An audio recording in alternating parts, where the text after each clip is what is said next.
আসসালামু আলাইকুম। Shimul memorial north south school and কলেজের অনলাইন ক্লাসে সবাইকে গাঁদা ফুলের শুভেচ্ছা। শীত চলে এসছে, হিমেল হাওয়ায় চারিদিকে ফুল ফোটা শুরু করেছে, তোমরা দেখতে পাচ্ছ। কিন্তু এই হিমেল হাওয়ার মধ্যেও আমরা কিন্তু করোনা থেকে এখনো মুক্ত হইনি। তাই করোনার যে সতর্কতাগুলো ছিল, যে বিধিনিষেধগুলো ছিল, সেগুলো এখনো কিন্তু আপনারা ভালোভাবে মানবেন। বারবার সাবান দিয়ে হাত ধুবেন, মুখে মাস্ক পরবেন, পুষ্টিকর খাবার খাবেন, আর ঠান্ডা পানিতে হাত না ধুয়ে এখন একটু কুসুম গরম পানিতে হাত ধুবেন।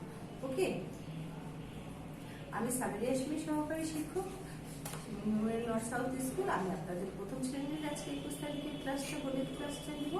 তার আগে আমি একটা ছড়া বলে নিই। আই ছেলেরা আই মেয়েরা। ওকে, আই ছেলেরা আই মেয়েরা ফুল তুলিতে যাই, ফুলের মালা গলায় দিয়ে মামার বাড়ি যায়। ছড়ে দিবে মামার দেশে আম কুড়োতে সুখ, পাকা জামের শাখায় উঠে রঙিন ফুল। তাহলে ছোট মেয়েরা, এখন আমরা বডি লিখতে যাব।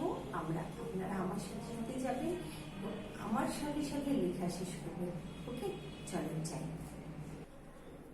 তাহলে ছোট সোনামণিরা, এখন আমরা বডি লিখবো। ঠিক আমার সাথে সাথে আপনারাও কিন্তু সিটগুলোতে লিখে ফেলবেন, দেরি করবেন না যেন, খুব পরিষ্কার পরিচ্ছন্ন করে লিখবেন। ওকে, এখন আসুন দেখেন, আমি 1 নম্বরের কি আছে, বানান ও ডিজিট লিখি। তাহলে আমরা আগে বানানটা লিখে নিই। বানানটা কি আছে, 61। আমার সাথে সাথে লিখেন, এক মূর্ধন্য স, টয় টয় যুক্ত রস্যই। এখন আপনাদেরকে আমি একটা জিনিস দেখাচ্ছি, দেখেন। এই যে টয়ের নিচে যে টটা দিচ্ছেন, ওড়নিটা কিন্তু এইভাবে দিবেন। যদি আপনি এইভাবে দেন তাহলে কিন্তু আমি পরীক্ষায় কেটে দেব, এটা কিন্তু হবে না। ঠিক আছে, এইটা দেবেন ওড়নি। এই জিনিসটা আপনারা খেয়াল রাখবেন, তাহলে আপনাদের ভুলটা হবে না। ওকে, এবার 64।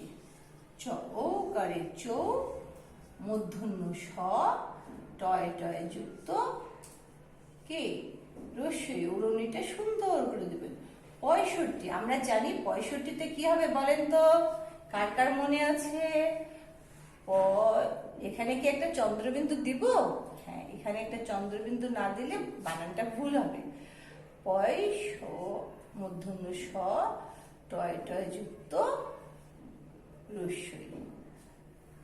68, সরিয়া ট, 8 মূর্ধন্য স, টয় টয় যুক্ত রস্যই। ওকে, এখন আমি একবার আপনাদেরকে পড়িয়ে দিব, আমার সাথে সাথে আপনারা পড়ে নেন।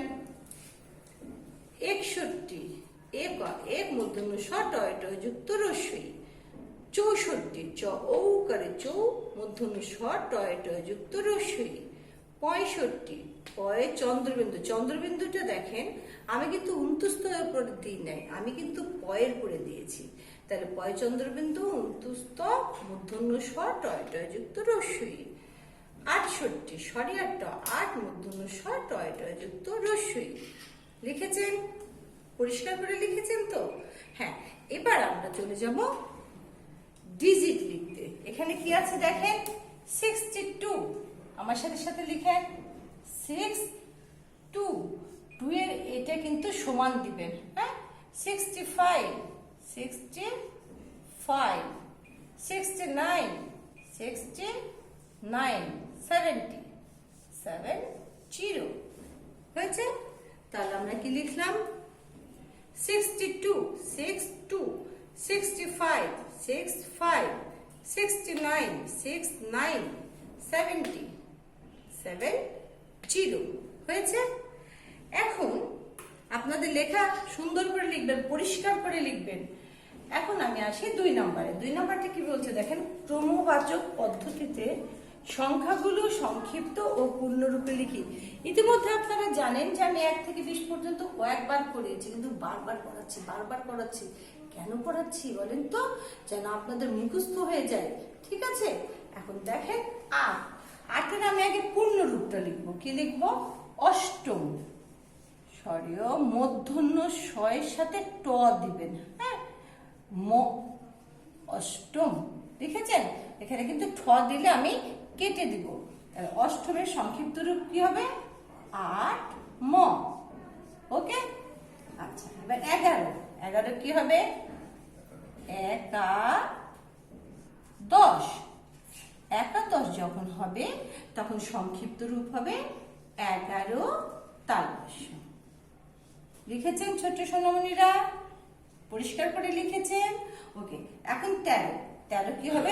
ত্রয়োদশ। এই জিনিসটা দেখেন, ত্রয়োদশ। এখন এখানে খুব মন দিয়ে খেয়াল করেন, আমি কিন্তু এখানে মাত্রা দিয়েছি। এখানে যদি আপনি মাত্রা না দিয়ে এ লিখেন তাহলে কিন্তু এটা ভুল হয়ে যাবে। এখানে মাত্রা অবশ্যই দিতে হবে, এই জিনিসগুলোর জন্য আপনাদের মার্কটা কেটে যায়। ঠিক আছে? আচ্ছা, এখন তাহলে ত্রয়োদশের সংক্ষিপ্ত রূপ কি হবে? 13 তালব্য। লিখেছেন?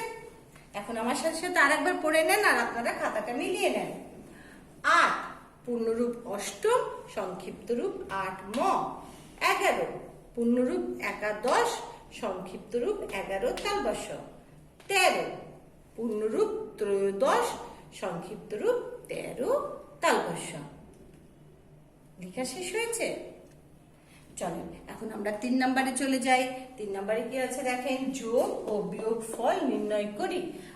আমরা যোগ ও বিয়োগ ফল নির্ণয় করছি, হাতে দেখা যোগ বিয়োগ নির্ণয় করেছি, তাই না? আমরা এখন রিভিশন ক্লাস করছি, মন দিয়ে করবেন। অঙ্ক যত বেশি প্র্যাকটিস করবেন তত ভালো করবেন। ওকে, এখন আমরা করি আসেন যোগগুলো। দেখেন, আমি আগে এককের ঘর 8 আর 7 যোগ করেন। 8-এর পরে 7 পর্যন্ত যাব না, 8-এর পরে 9, 10, 11, 12, 13, 14, 15। কত হলো? 15। 15-এর কত বসবে? ইয়েস, 5। হাতে আমার 1 থেকে গেল, এই 1টা কিন্তু আমি এখন হাতে রাখলাম। তাহলে 2 আর 1-এ কত হলো? 3। 3 আর এই যে 1 রেখেছিলাম, তাহলে এটা হবে 4।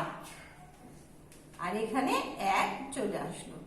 এখন আপনারা অনেকে পরীক্ষায় উত্তর লিখছেন না, উত্তর কিন্তু লিখতে হবে। আপনাকে উত্তর না লিখলে একটা কমপ্লিট অঙ্ক হবে না। উত্তর না লিখলে আমরা যে মার্কটা কেটে নিব হাফ মার্ক, তাহলে আপনি কেন কাটাবেন? উত্তরটা সুন্দর করে এখানে লিখে দেবেন, 145। ঠিক আছে বাবারা? এবার আসেন বিয়োগ করি। হাতে রাখা বিয়োগ। হাতে রাখা বিয়োগটা কিভাবে করব দেখেন। 2 থেকে কি 5 বাদ যাবে? যাবে না। তখন যখন আমি হাতে 1 নিব তখন ঠিক 2-এর আগে একটা 1 চিন্তা করেন, তাহলে কত হলো? 12। এখন 5 আছে, 5-এর পরে 12 পর্যন্ত যান। 5-এর পরে 6, 7, 8, 9, 10, 11, 12। কত পর্যন্ত গেল? 7। এখন আপনি এখানে লিখেন 7। 7 লেখার পরে ধার যখন নেওয়া হবে তখন সবসময় শোধ দিয়ে দিতে হবে, ধার কিন্তু রাখা ঠিক না। তাহলে আমরা ধারটা কোথায় শোধ দিব? এইখানে শোধ দিয়ে দেবো। আমরা কত ধার নিয়েছিলাম? 1। তাহলে আমরা এখানে যদি 1 শোধ দিই তাহলে এখানে কত হলো? 2 আর 1-এ 3। এখন 6 থেকে 3 বাদ দিলে 3, আর এই 1টা বসে গেল, যেহেতু 1-এর নিচে কিছু নাই। এখন আমরা উত্তর লিখব, উত্তর 137। লিখেছেন আপনারা? তাহলে এখন আমরা পাশাপাশি যোগ করবো। আমরা এককের ঘর ধরি। 0, 8 কত হবে? 8। 1, 0 কত হবে? 1। আর এই 1 বসে গেল। হলো? উত্তর লিখেন, উত্তর 118। এখন বিয়োগ করব। 8 থেকে এককের ঘর থেকে এককের ঘর বাদ দেবো। 8 থেকে 4 বাদ দিলে 4, আর 7 থেকে 3 বাদ দিলেও 4। উত্তর 44। সবাই লিখেছেন? পরিষ্কার করে লিখেছেন? তাহলে এখানে হলো 145, উত্তর 145। 137, উত্তর 137। এখানে হলো 118, উত্তর 118। এগুলো রাখার দরকার নাই। এখানে 78 থেকে 34 বাদ দিলে 44, উত্তর 44। চলুন এবার আমরা 4 নম্বর পেজ উত্তর কি বলছে দেখেন, সংক্ষেপে উত্তর লিখি। বাংলাদেশে প্রচলিত ধাতব মুদ্রা কয়টি? কয়টি বলেন তো ধাতব মুদ্রা? ইয়েস, 8টি। 8টি লিখেছেন? বাংলাদেশে প্রচলিত কাগজের নোট কয়টি? কয়টি? এখন আগে ছিল 9টি, এখন কয়টি? 10টি। 200 টাকার একটা নতুন নোট হয়েছে না, দেখেছেন আপনারা? 10টি। বাংলাদেশে প্রচলিত সবচেয়ে বড় কাগজের নোট কোনটা? দেখেন, 1000। আপনারা একটু ছোট ছোট করে লিখবেন, ঠিক আছে? টাকার নোট, 1000 টাকার নোট। বাংলাদেশে প্রচলিত সবচেয়ে ছোট কাগজের নোট কোনটি? কোনটি বলেন তো? 1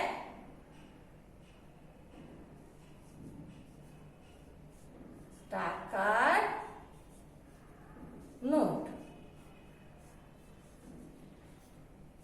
হয়েছে। বাংলাদেশের প্রচলিত ধাতব মুদ্রা কয়টি? 8টি। বাংলাদেশে প্রচলিত কাগজের নোট কয়টি? 10টি। বাংলাদেশে প্রচলিত সবচেয়ে বড় কাগজের নোট কোনটি? 1000 টাকার নোট। বাংলাদেশে প্রচলিত সবচেয়ে ছোট কাগজের নোট কোনটি?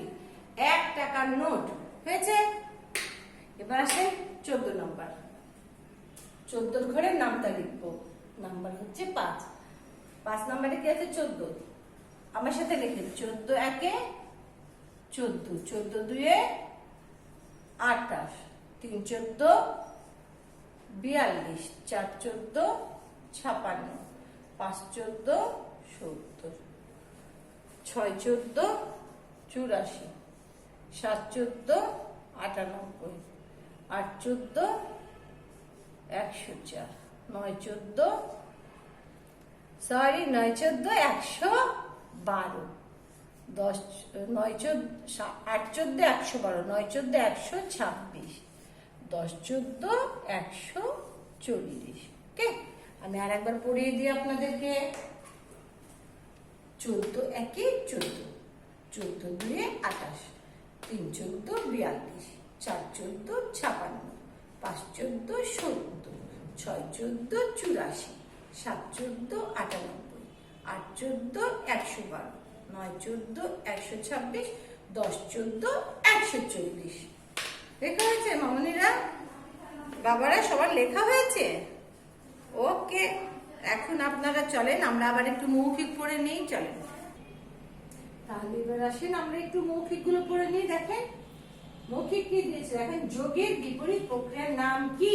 যোগের বিপরীত প্রক্রিয়ার নাম বিয়োগ। 13 এর ক্রমবাচক পূর্ণ রূপ কি? বলুন। ত্রয়োদশ। কি? ত্রয়োদশ। বাংলাদেশে প্রচলিত কাগজের নোট কয়টি? কয়টি? 10টি। আগে ছিল কয়টি? 9টি। এখন 200 টাকা যোগ হয়েছে, দিয়ে 10টি। 65 এর সঠিক বানান কি? পয় চন্দ্রবিন্দু অন্তুস্থ মূর্ধন্য ষ টয় টয় যুক্ত রস্যই। 65। বাংলাদেশে প্রচলিত ধাতব মুদ্রা কয়টি? বাংলাদেশে প্রচলিত ধাতব মুদ্রা 8টি। মনে থাকবে।